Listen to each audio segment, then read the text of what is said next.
Hello friends, welcome to my channel Lalitha soft foods. Today special ఏంటో తెలుసా? Meal maker curry అండి.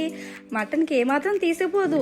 కావాలంటే ఒకసారి ట్రై చేసి చూడండి, చాలా టేస్ట్గా ఉంటుంది.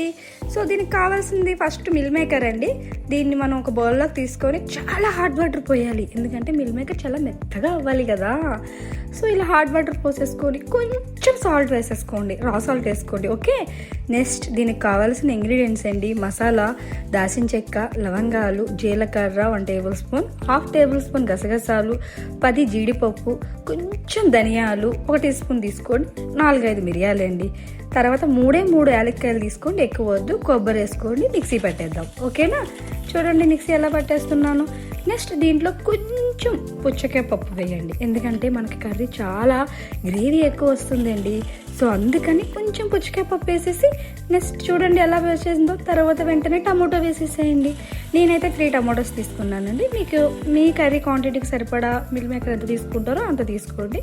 సో నెక్స్ట్ వచ్చేసి నేను మిల్ మేకర్ని గట్టిగా పిండేస్తున్నానండి. ఇందులో ఒక్క చుక్క నీరు లేకుండా గట్టిగా పిండేయాలండి, ఎందుకంటే మిల్ మేకరు మళ్ళీ బాగా మెత్తగా అయిపోతుంది అన్నమాట, అప్పుడు మనకు అంత బాగోదు. సో కాబట్టి 1/2 బాయిల్ అయితే చాలు. ఇది నేను బాగా అయితే గట్టిగా పిండేస్తున్నాను. సో మొత్తం మిల్ మేకర్ అంతా పక్కకు పెట్టేసుకుని ఒక బౌల్ వచ్చింది చూసారు. ఇంత బౌల్ తీసుకుంటే 3 టమాటాలు తీసుకోండి. తర్వాత ఇలా పక్కకు పెట్టేసుకొని నెక్స్ట్ వెంటనే వెజిటేబుల్స్ కట్ చేసేసుకుందామండి.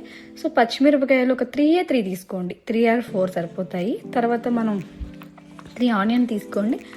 ఆనియన్ చాలా సన్నగా నాచుగ్గా కట్ చేయండి, అప్పుడే మన కర్రీ చాలా టేస్ట్గా ఉంటుంది. ఓకేనా?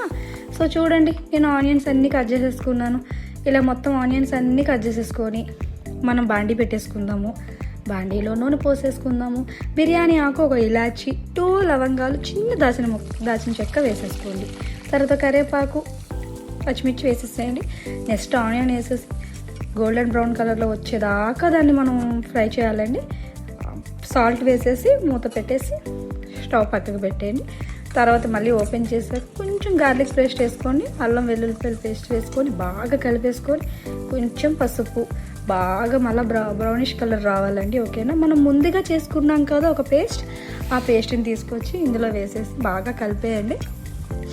దీన్ని బాగా కలుపుతూ బాగా దీంట్లో ఉన్న ఆయిల్ అంతా పైకి రావాలండి. ఓకేనా? మర్చిపోద్దు. సో కొంచెం కారం వేసేసుకొని మూత పెట్టేద్దాం. 1 టేబుల్ స్పూన్ కారం వేసుకొని మూత పెట్టేసుకొని మళ్ళీ పక్కన ఇంకొక బాండీ పెట్టుకున్నానండి. ఆ బాండీలో మనం ఫస్ట్గా నానబెట్టుకున్న మిల్ మేకర్ ఉంది కదా, పక్కకు తీసుకుని అది వేసేసి ఆ బాండీలో ఆయిల్ పోసేసి మిల్ మేకర్ బాగా వేపించేద్దాము. ఈలోపు మనం దీంట్లో నూనె ఆయిల్ వస్తుందండి. కొంచెం లైట్గా కారం వేద్దాము, కొంచెం చిటికెడంత పసుపు వేద్దాము, బాగా కలిపేద్దామండి. సో లైట్గా బ్రౌనిష్ కలర్ రావాలి, ఇవి మరీ ఎక్కువగా కాదండి, కొంచెం లైట్గా జస్ట్ అందులో పచ్చి వాసన పోయేటట్టు మనం వేయించుకుంటే సరిపోతుందండి. నెక్స్ట్ వెంటనే మనం బాండీ పెట్టేసుకొని ఈ కర్రీలో అయితే వేసేసుకుందాము. యాక్చువల్లీ ఇందులో పెరుగు వేసుకుంటే చాలా టేస్ట్గా ఉంటుందండి. ఇంకా నా దగ్గర పెరుగు లేదు కాబట్టి నేను పెరుగు స్కిప్ చేశాను. సో ఈ కర్రీలో పెరుగు వేసుకొని వాటర్ పోసుకుంటే ఇంకా చాలా బాగుంటుంది, చాలా టేస్టీగా కూడా ఉంటుంది. సో వెంటనే వాటర్ పోసేసుకొని మనం బాగా కలుపుకోండి, బాగా తిప్పాలండి, ఎందుకంటే మిల్ మేకర్కి ఆ మసాలా అంతా పట్టాలి. మనం ఇలాగ ఒక 5 to 10 minutes దాకా దీన్ని బాగా కుక్ చేసుకుందామండి. చూసారు కదా, దీని మీద మూత పెట్టేసి బాగా కుక్ చేసుకొని ఒక 5 to 10 minutes తర్వాత దీన్ని చూద్దాం. ఈలోపు కొత్తిమీర గార్నిష్ కోసం ఇస్తుందాం. ఈలోపు చూసాం కదా, బాగా తిప్పుదాము. మన కర్రీ అయితే రెడీ అయిపోయిందండి. సో దీని మీద మనం పైన లైట్గా కొత్తిమీర అనేది జల్లేసుకుందామండి. జల్లేసుకుంటే మన కర్రీ అనేది చాలా టేస్టీగా, ఇది రైస్, చపాతీ, జొన్న రొట్టెలు దేనికైనా ఎక్సలెంట్, చాలా బాగుంటుందండి. బటర్ నాన్ కానీ ఏదైనా, మనం బగర్ రైస్కి కూడా చాలా బాగుంటుంది. ఒకసారి మీకు నచ్చితే కంపల్సరీ ట్రై చేయండి. నా ఛానల్ కనుక నచ్చితే లైక్ చేయండి, షేర్ చేయండి, సబ్స్క్రైబ్ చేయండి. బాయ్.